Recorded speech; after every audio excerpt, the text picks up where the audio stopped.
Greetings, people of the tube. This is the Goth Trucker. Well, more like Goth Trucker in training at the moment. I know I haven't really uploaded anything lately, but that's primarily been because I've been extremely busy. So I don't recall if I went over my 4th week and how that went, but in your 4th week over at Roadmaster, you're going by their schedule. This is the point where you're going to begin your evaluations and then going into testing either like on a Thursday or a Friday. However, for myself, and for actually some others as well, it wasn't just me, we needed a little bit more time. And at that point, after your 4th week, you go over your 160 hours, and then you get placed into what Roadmaster calls their SAP program. I do not recall what the acronym SAP stands for, but it just basically means you need more time than others. And then after you go into the SAP program, they give you up to 240 hours to complete what you need to work on. For some people, it might be the straight line backing. For others, it might be the offset backing. For myself, it's the alley docking.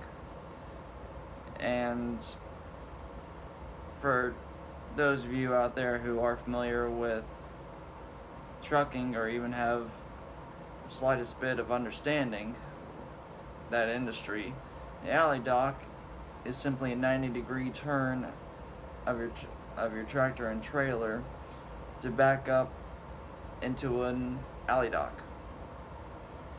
However, there resides some complications with the 90-degree turn that at first will trip up a lot of people.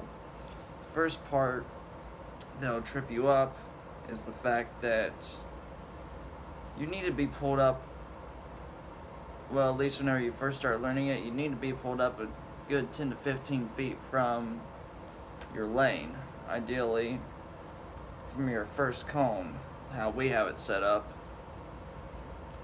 So you want to be about 10 to 15 feet out from that cone, and then going over towards the left, going out. Well, this is kind of where it varies into each individual's own taste and capabilities. For some individuals, they'll be able to walk 5 steps out from their cone and then turn towards the left.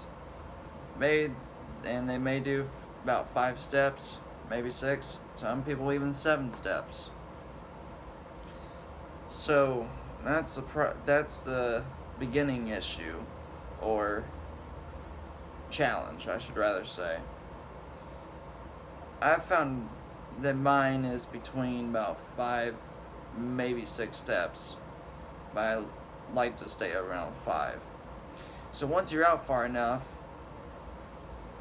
once you're at the point where you can go ahead and turn your wheel hard to the right to get the bend in your tractor, to start bending your trailer more into the lane and creating like a rainbow effect or the 90 effect. Then you also have the challenge of looking out your driver's side window, watching your tandems to see where they're going, looking at your trailer to see how much of a bend there is, also looking at the edge of your edge at the rear of your trailer to see exactly where it and the doors are steering into. And then at some point within that 1 to 2 seconds, you have to make a decision on whether it's in the appropriate alignment and your tandems are, before they come to a stop, you have to crank a hard left. That way you can get your tractor to push that trailer further in, more into the lane, and then follow the tractor behind the trailer. Unfortunately, the first step I'm fairly well on. That second step is where it's the most challenging to me, and then I'll start to go into the lane, but then I'll go out of bounds, which is common. But then you also have the predicament of being able to appropriately understand how to fix that predicament in as few pull-ups as possible. So that's been my struggle. However, getting the hang of it more now.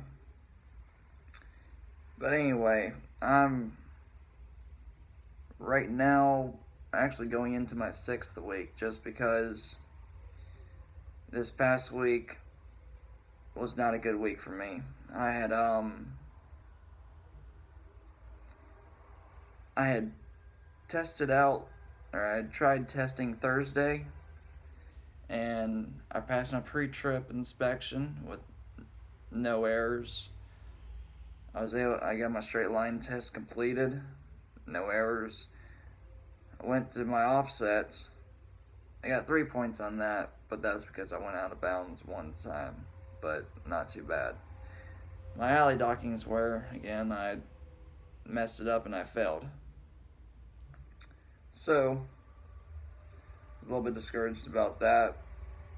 And then I went to go try and get it reevaluated on it. Still slightly irritated from my own failure in the test. Wasn't in the right state of mind to be able to successfully pull it off, so failed another evaluation. So afterwards, I'm back to practicing it again and kind of getting back to my roots on it and seeing exactly, kind of taking some steps back and understanding where my problem lies. But at this point, if you go over 4 weeks and you're in your 5th or 6th week, right now, you're identifying your problem or your issue. And then you should get with an instructor and ask them to assist you with it, or kind of, in a sense, guide you or try and help you get a better understanding of what you need to be doing. And this goes with the straight line, offset, and 90, which I've seen people that can pull a 90 off with no problem, but they can't do a straight line or an offset to save their life.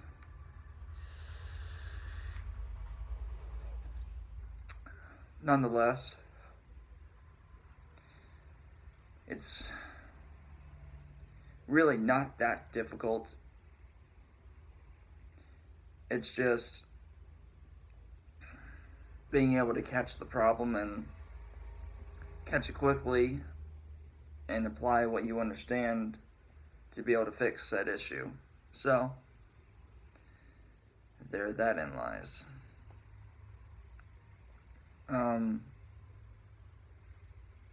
Also, some of the instructors seem a little bit blunt or may seem a little bit aggressive. However, they are trying to help you. They're not getting paid a whole lot to do this. They're getting paid just decently, and that's about it. So them being there to teach you is actually what they want to do, and that's what their primary objective is to teach you and instruct you and to guide you.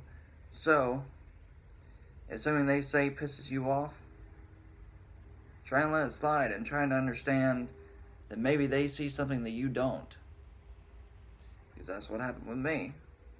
Granted, I didn't get irritated at the instructor, but I took heed to what each one of them said. And yes, every instructor is going to have a different perspective maybe on how to do each of the backings, but try and see what works best for you and try and adapt to it.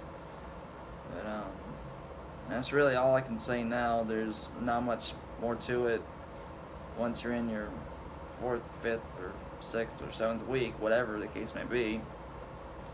But just try and keep on it. And stay safe out there. Safe journeys.